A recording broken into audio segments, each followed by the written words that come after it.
Functional medicine is gaining popularity, but with that comes a lot of conflicting perspectives. Whether you're a patient or a provider, our goal is to bring clarity and share practical ways functional medicine can actually be implemented. This podcast is for education only, not medical advice. Let's dive into this week's episode of Functional Medicine in Real Life. Welcome back to Functional Medicine in Real Life. I'm Sarah, and Amy's with me, and we are both functional medicine providers.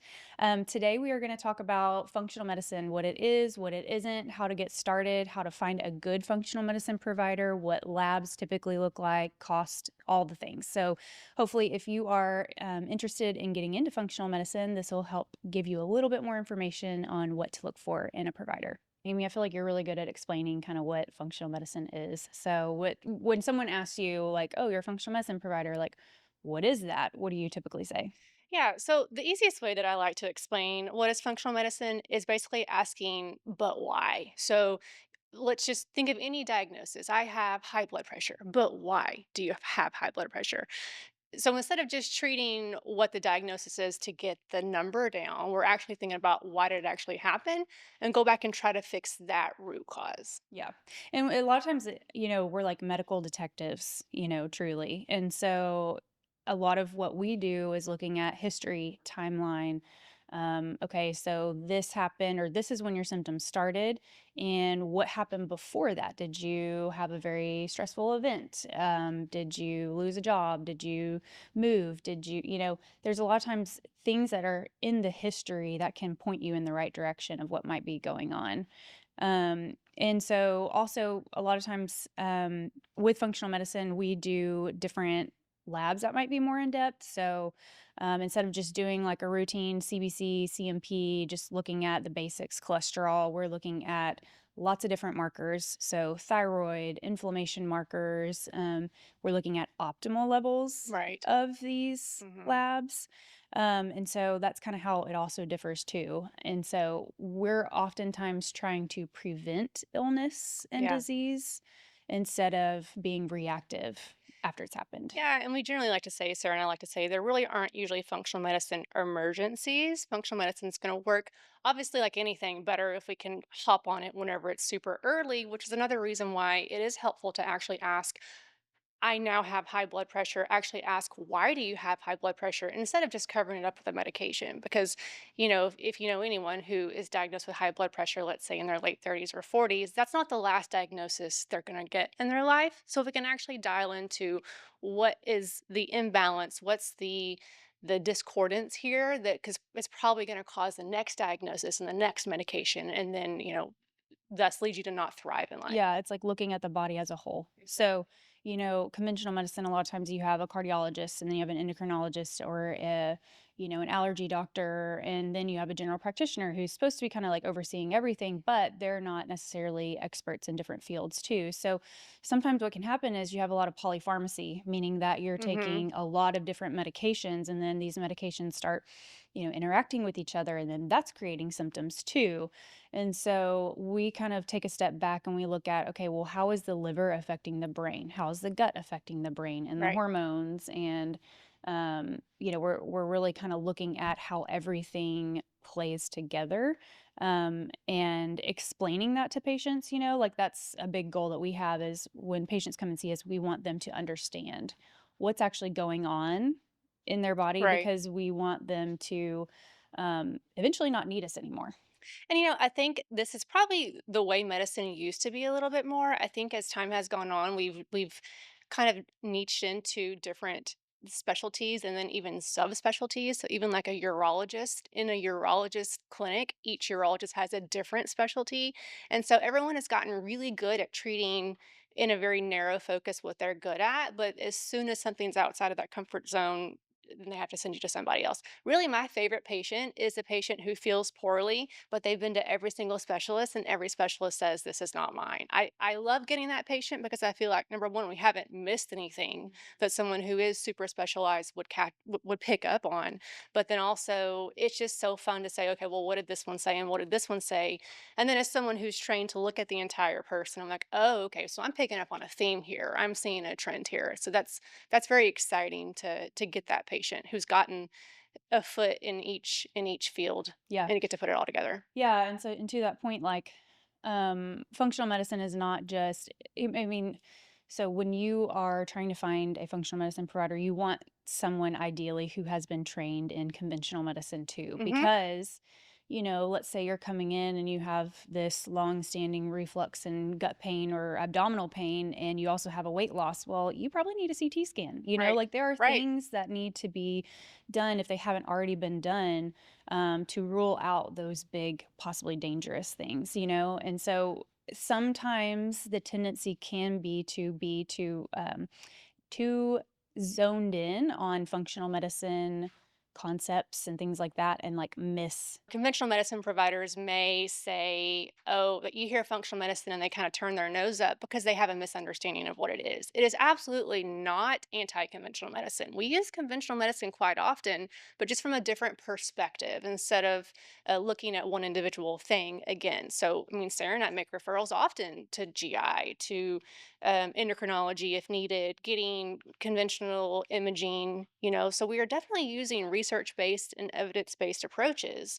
We're just taking the lens out a bit, like pulling our focus out a little bit. Yeah. And that also to that point of like what it's not like supplements instead of medication. I Mhm. mean, we do use supplements a lot, but sometimes we do have to use medications. Absolutely. So, I mean, when people come to us and let's say they have an autoimmune condition and their body is so inflamed and unstable, Mhm. sometimes it's like, okay, we have to tame the flame. Like, we have to get this under control first so that your body can heal. So, Yep. for instance, I have a patient who has an elevated rheumatoid factor, so rheumatoid arthritis. They saw a rheumatologist. They wanted them to start hydroxychloroquine. They were kind of, I don't know, I don't think I really want to do that. So, they wanted to do some functional medicine things, but the symptoms just, their body wasn't safe enough to heal Mhm. yet. And so, kind of had to finally say, like, we really need to start Yep. something like the We got to stop the downward hydroxychloroquine. spiral somehow. Yes, and stabilize that. And then some of our interventions from a functional medicine standpoint can actually be a little more effective. And maybe we can, I don't know, come off of the hydroxychloroquine at some point, but we'll see how your body Mhm. responds. Yeah, but again, it's just the perspective is different. So, yes, we use prescription medications quite often, but still we are trying to think about, okay, let's take a step back from your timeline and hit the thing that happened before. And so a lot of times patients who come will kind of have a perspective that we're not going to use prescriptions at all. And I usually tell patients, you tell me what you want to do, and I'll tell you what the options are, but I'll also tell you the limitations. Sometimes, if we're going to stick with supplements only, it's going to take us longer to get somewhere. So we have to have realistic expectations about that. But a lot of times, using prescriptions is the best way to get to the root cause. We're just using it in a different perspective, as what sometimes traditional medicine uses it. Yeah. And also my goal, I tell patients, I'm like, initially you may feel like you're taking a lot. You may feel like you're taking a lot of supplements and things like that, but the goal is not for you to be on all of Hmm. these by the time that we have gotten you better. Right. We want to wean down as many as possible as we can. And also a lot of it too is lifestyle, looking at lifestyle, diet, exercise, stress, those kinds of things. How well are you sleeping? Yeah. And focusing on the foundations and the fundamentals really can help a lot of things improve. Right, and that's what I was gonna say too, is as far as how many supplements or medications do you get down to, a lot of times correlates with how much can you wiggle with the diet and lifestyle. I always say you have to fight fire with fire. So if you're coming at me and you say, I'm going to work an 80-hour work week, there's absolutely no negotiation there. I'm going to get 6 hours of sleep max a night. There's no negotiation there. Totally fine. But hear me out. The less wiggle room and the less correction you have from that standpoint, you have to accept that there's just going to be more fallout behind that. So we kind of have to be okay with more intervention Right. if we're not going to be able to really adjust the rubric of your life, essentially. Right. I mean, we're not miracle workers. So, like, you can't. And we are also not living miracles either. So we completely understand this, that we kind of have our non-negotiables and our constant stressors that we have. And we also know that we're just going to have to work around those things. And I think so. The other thing too is like, there's so many functional medicine online people that are like, "Oh, take this supplement and you're going to feel amazing. Like take this one supplement and you're going to feel Mhm. amazing." Or, "Do this $500 test and you're going to figure out everything about your genetics or your body or your whatever."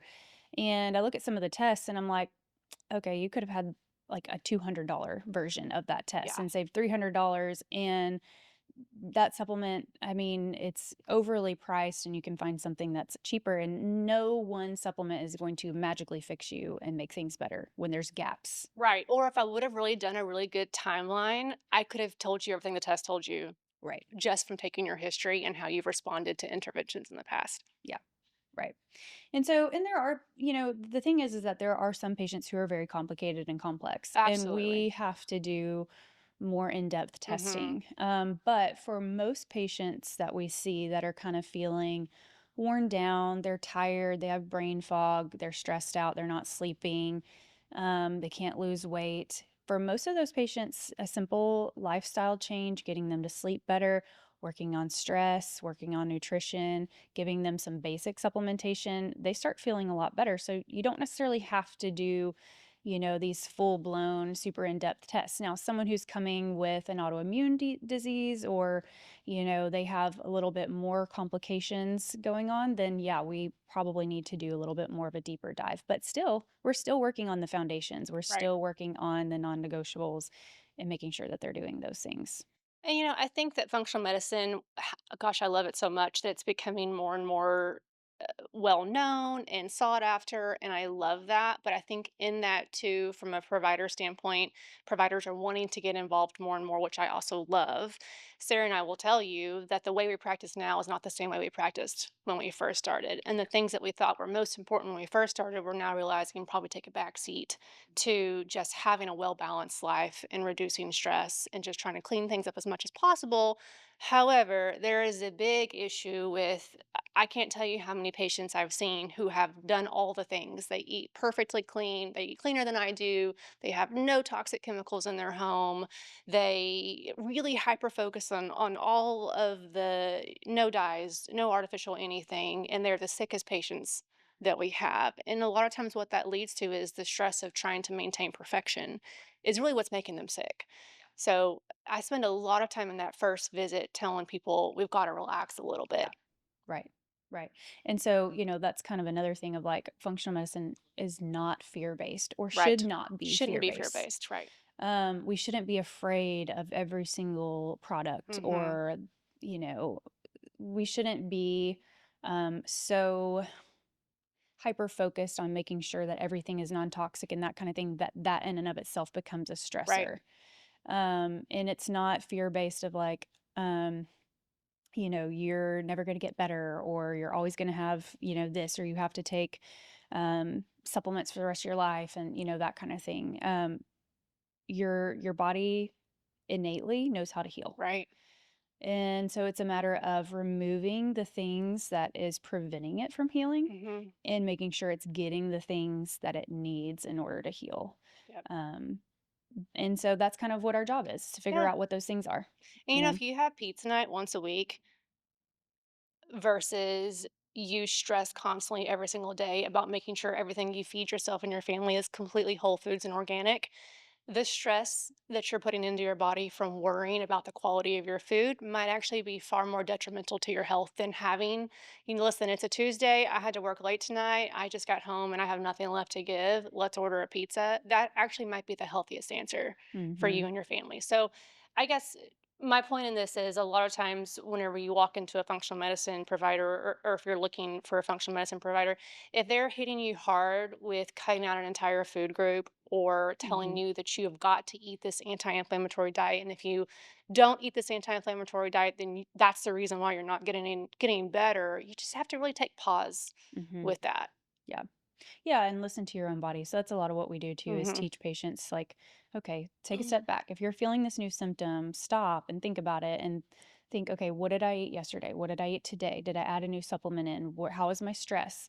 Did Hmm. I get enough sleep? Like you have to be your own detective in some ways, Absolutely. and your own advocate too. But I can't do that for you because I'm Mhm. not living in your body day to day, you know? And so that's the goal too, is to help people to be able to understand how to listen to their body. And I think people don't even realize they're stressed Yeah. sometimes, or they say, well, it just is what it is. And obviously some stresses are just going to be non-negotiable. Just kind of Right. is, sick kids, Mhm. um, animals just being animals, and you have to get them to the vet and all that crazy stuff. But if you're everyday, like I think basic foundational human needs, if you think of Maslow's hierarchy of needs, Mhm. the bottom most important layer of the pyramid is food, water, shelter, safety. Mhm. We got to focus on those things first. And I think, how many patients do you think come to us who aren't actually eating enough nutrient dense food? Oh, 95%. Exactly. Yeah. Yeah. So if your body is already just worried about getting enough food in, how are you Mhm. going to balance all the other things on top of that? Right. And the thing is most people don't even realize they're not Right. eating enough. They Hmm. think they're eating too much because every day looks different. And so Hmm. they're like, oh, yeah, like this, we went to eat over here and I ate way too much. And I'm like, okay, but what did you eat before that? Right. Well, I didn't eat breakfast. And for lunch, I had like a granola bar and, a soda. And then we went out to eat and I had a burger and fries and, all this kind of stuff. And you're like, okay, so let's count that up. That's Hmm. still only 1,000 calories, Right. And And even if so, it wasn't, it's still inconsistent. So right. if any need of any kind is inconsistently being met, that's a big red flag for stress. So, and we hear stress and we think of it as just this big buzzword, well, stress, I'm so stressed. Stress basically means anything that makes your body feel not safe and nourished. And so if we're doing that to ourselves with actually under eating coffee for breakfast, maybe a banana, I hear that one a lot. I don't know why, they're prepackaged, I guess. And a bag salad for lunch, and then we have a basic American dinner of like tacos, and that's your every single day. Maybe your biggest stress is actually the fact that we're not eating enough. And yes, maybe that's why you're gaining weight, Yeah. Right. which is really hard sometimes to get people to digest that. Yeah. Yeah, I know. I've had a few patients where I'm explaining all that and they're like, that makes a lot of sense. But I feel like what you're telling me is wrong because it goes against everything that I've But ever diet heard. culture has told me, and that's where I used to say, my line of, well, what have you been doing? How's that worked out for you? Yeah. Let's switch it up a little bit. Let's Let's just just go try. crazy. Yeah. Yeah. Perhaps, maybe. Maybe, and then they come back. I love that when they come back in their next visit and they're like, okay, so you were right. Yeah. I started eating breakfast and I'm sleeping better. Who would have thought that breakfast equals sleeping better at night? Mhm. Yeah. So I love that though. That's very satisfying. Yeah. And so, I mean, with that said, like, finding a good provider, it's I think number one, if you have friends or people who have been to this person and they have good results and they really like them and that kind of thing, like that's really great. But you want someone who is going to listen to you Mhm. and explains things clearly, doesn't make you feel rushed, doesn't make you feel shamed or like you're doing things wrong. There's a difference in like teaching someone and empowering them with their bodies versus like shaming them Right. of like, no, you need to stop doing this, you need to do that. Mhm. Um, and also like, someone who's willing to look at, okay, what other doctors are you working with? What other medications are you Yeah. on? And being like open to kind of working with other Mhm. doctors if needed. Yeah. Yeah, you definitely don't want somebody who's like, "Oh, no, I either won't or can't write prescriptions." It's kind of a red flag for me. Uh, and then yeah, very if they're closed-minded to you seeing other doctors. And then anyone who says, "Oh, well, our goal is to get you off of every prescription medication that you're on." I mean, that can be a goal, but it can't be like, "Oh, stop everything right now." Kinda Mhm. have to take it in waves, and also you need someone who's willing to meet you where you're at. And Right. I think that's something that I have learned more and more.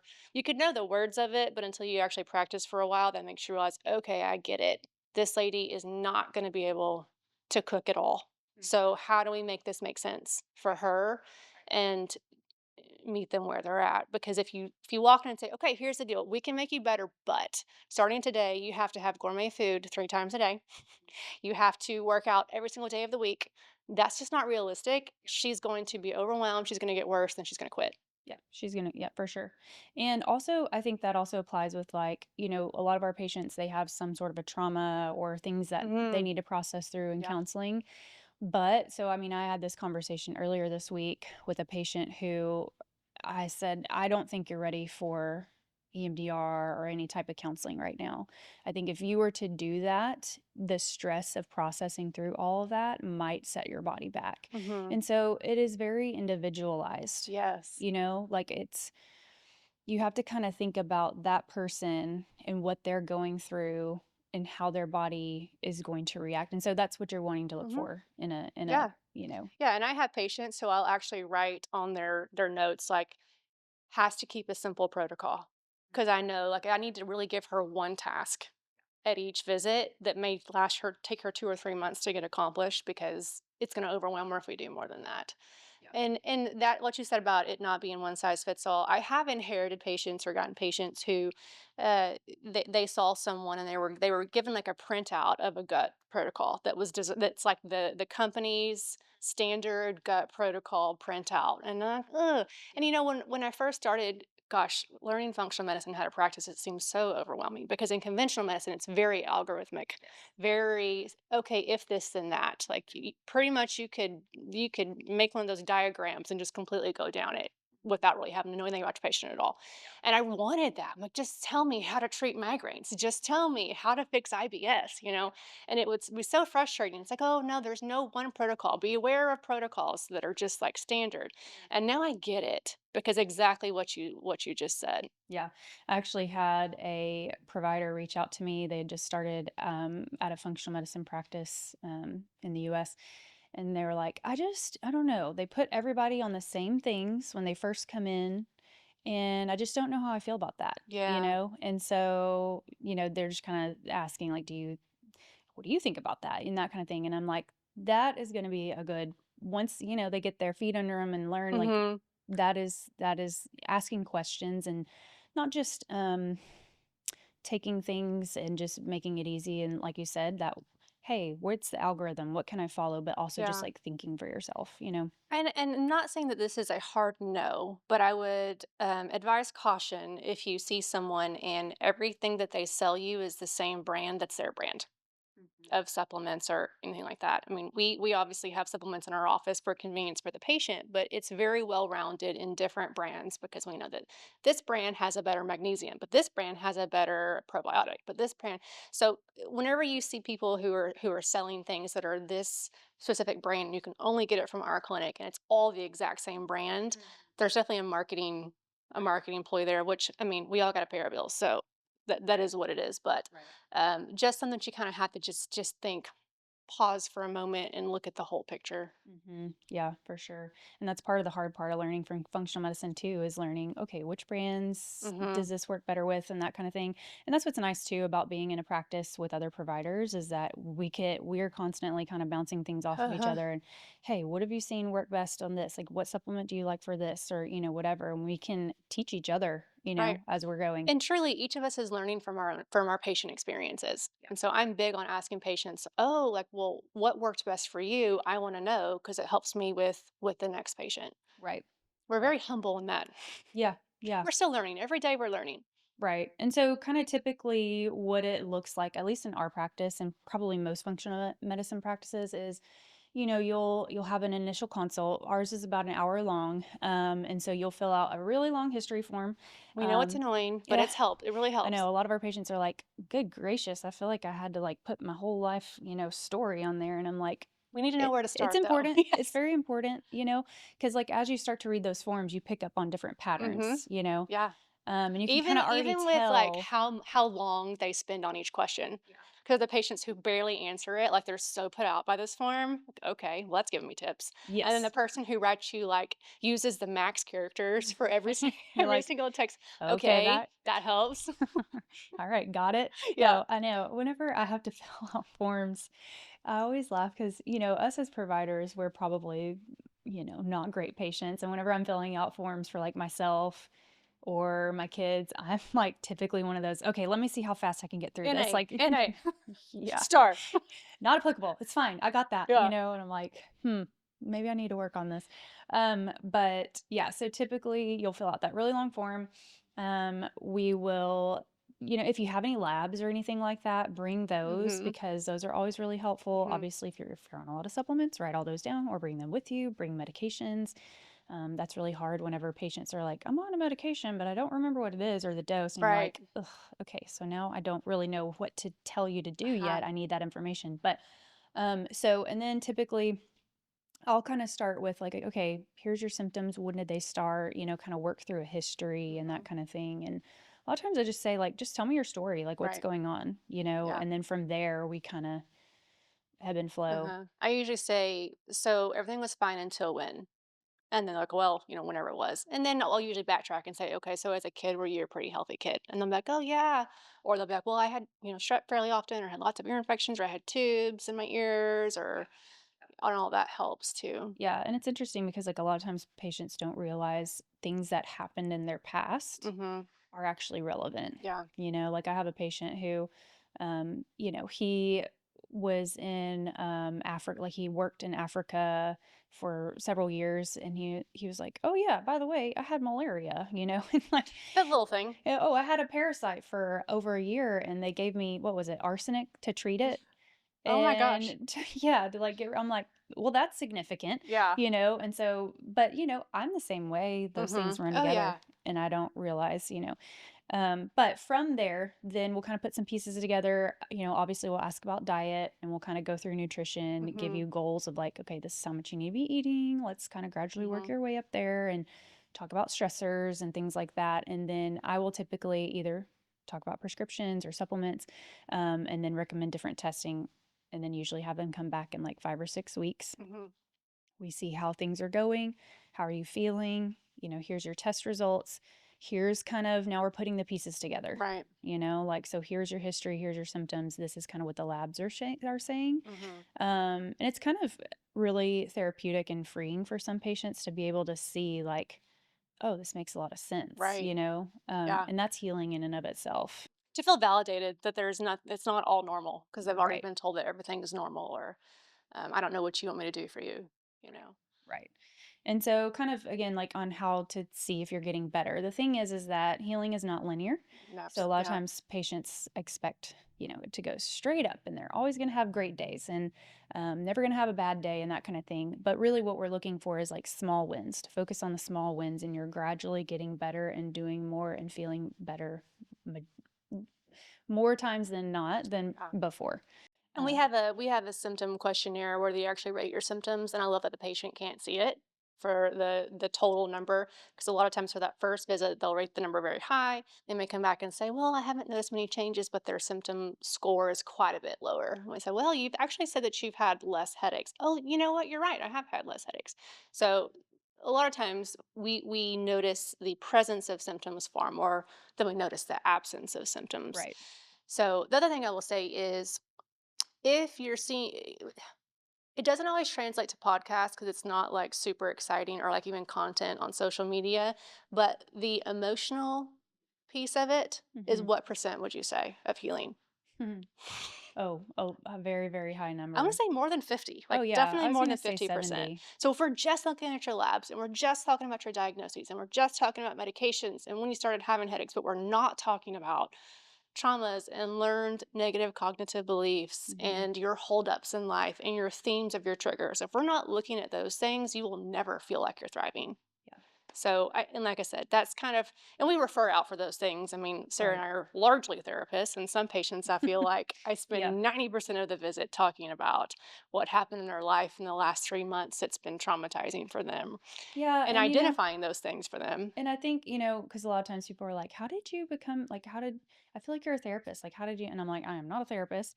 But I think a lot of it is just, your own personal journey Hmm. and then just, like, listening to podcasts, reading books, like, Brené Brown is, like, one of our people that Yeah. we love, and just, like, listening to her books and just understanding the psychology and just, I don't know, also just intuition, Hmm. like listening to your gut about, certain situations, or you can read body language too. If this person's shoulders is up to their ears and they're, they can't breathe and, just Yeah. very fast talking all the time, like you're like, you have anxiety and they don't realize it, Right. No, no, no, you don't understand. I see lots of patients.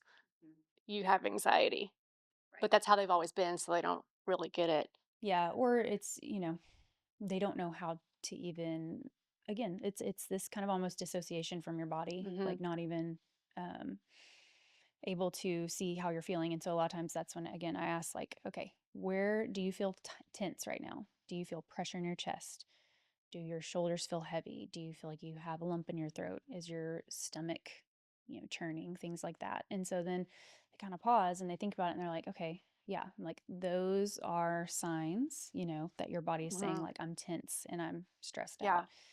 Um, Or I have the patient, we all have the patient who seems very aggressive and easily agitated, kind of gets short and rude with the office staff, or like when you're talking to her, like, so how things been? Well, I I'm not gonna say that it's been good. Like I feel like we're still, everything is just very negative, mhm. and you have to check. I have to check myself, and I Yeah. have to check my own emotional intelligence and not get defended, but actually ask, like, okay, this lady's struggling, and actually like get to a point where I've developed rapport with her. I've earned some respect from her. We've developed a relationship, so I can finally say, I'm picking up on a theme here.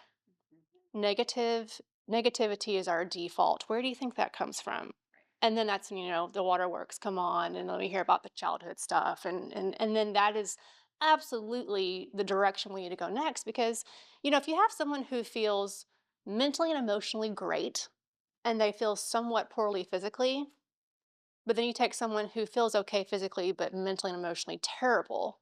The person who's emotionally in a good place is going to thrive more and have a better life and have a better quality of life and have better relationships than the people who emotionally aren't healed. Right. Yeah. And this is kind of for some of the patients who may be a little bit older and stuff. And I think that those generations, they weren't really taught to be in tune with their emotions and that kind of thing. And so then when we start talking about it, they're like, no, it's fine. Right? It's fine. I'm fine. No, it's good. Hmm. Like, I have to be the person that keeps everything afloat. Like, I'm the matriarch. Like, I have to make sure everybody's okay and holding it together and that kind of thing. And it's like, but do you see what it's doing to you physically? Yeah. And a lot of times what I get back is like, well, I'm too old. I'm never going to change. And it's like, okay, think of how much life you still have left to live. Yeah. Do you really? I mean, you only have you're on the finish line. Like, do Hmm. you want to spend the rest of this time really kind of struggling the way that Hmm. you are? And possibly those struggles and those stressors are going to even shorten that time that you have left too. And definitely the quality of it. Right. Now, and I mean, Sarah and I know firsthand it's not fun No. to deal to deal with some of those things, but if you've ever had a blow up with your someone in your family or a loved one or a friend, and then you see how well you heal after that, and you realize we would have never gotten here if we didn't have the blow up. Mhm. So, Yeah. that's just kind of the way it is. But um, what are your favorite, or what do you think your favorite diagnoses that come in and you think, oh man, we got this? Like your functional medicine patient who comes in with what diagnosis? I don't know. I mean, for me, I like the really complicated, weird Yeah. stuff. Uh-huh. I feel like you are really good at the kind of the day-to-day hormone women, like just that Hmm. typical. I love a good IBS. I do. Like, I mean, a good gut patient, you're like, "Oh, your gut, we got that. We totally See, got that." I'm like a nerd and I like love the weird, like, I don't know, red herring, like, oh, what is this? Ooh, this is Uh-huh. fun, kind of thing. Cause Yeah. I don't know, I'm a You're weirdo. you're seeking the excitement. Yeah, probably. It's the dopamine hit, Yeah. and then Uh-huh. I'm like, I'm gonna search up a podcast about this and see what I can, or Mhm. research this, or I don't know. But I think that just, I don't know. For me, it's the getting to know our Mhm. patient stories. Yeah. I think my least favorite, and I feel kind of bad saying this, is the ones that are not really open and they're very rigid. But I think, yeah, for me it's the people when they come in, they're very closed off, they're very rigid, they're very like, you can tell they're not ready to change their lifestyle or they're Mhm. not ready to dive into things and Yeah. stuff like that. Which I don't think happens often, because that's another thing, like in terms of the investment of functional medicine, we don't accept insurance. The thing is that, like, insurance really doesn't cover functional medicine services, and also the time that it takes in order to do functional medicine well. I Yeah. mean, we would go out of business. There's no way. Right. Well, and yeah, you just say, like, however old you are, that's how many years this recipe has been cooking. It's not going to be something that's going to heal itself, or you're going to be able to heal, or we're going to be able to heal in 3 months time. Right. And I'll say, like, when I first started functional medicine, my consult fees were much lower, I had less overhead and that kind of thing. But, you know, investing that money makes you more compliant. Yeah. And I think just like anything, we've decided in our head what we're supposed to spend money on. Like a gallon of milk should cost, $3. And so suddenly when it's 6, you think, well, that is absolutely ridiculous. But are you gonna go I mean, we're just not used to spending $6 on milk, but you can if you had to. So medicine's that way. We don't really have this kind of like budget corner where we think, oh, we're supposed to spend this on medicine, but it doesn't mean it's not worth it. And just because the way it's always been doesn't mean that's the way it should be. Right. Yeah. Until we can get insurance to, like, be more, Help out with some of that. yeah. Yeah. Then Which hopefully unfortunately, hopefully we're working that way. yeah, right. So, but anyways, I hope that y'all found this helpful and that you have a little bit more direction into like what to look for, and a little bit better of an understanding of what functional medicine is, and that it's really truly an investment, not only in your physical health, but in your mental, emotional, daily life, lifestyle. And so we found that, it's really transformed our lives and a lot of our patients' lives too. Sure. And so, if you have any questions, just leave them below in the comments. And if you are not in like the Texas area, we see patients all over Texas. But if you are trying to find a provider in your area, you can go to like ifm.org and find a provider. A4M website also has providers listed, or just ask around and see what people say. So, we'll catch you next time.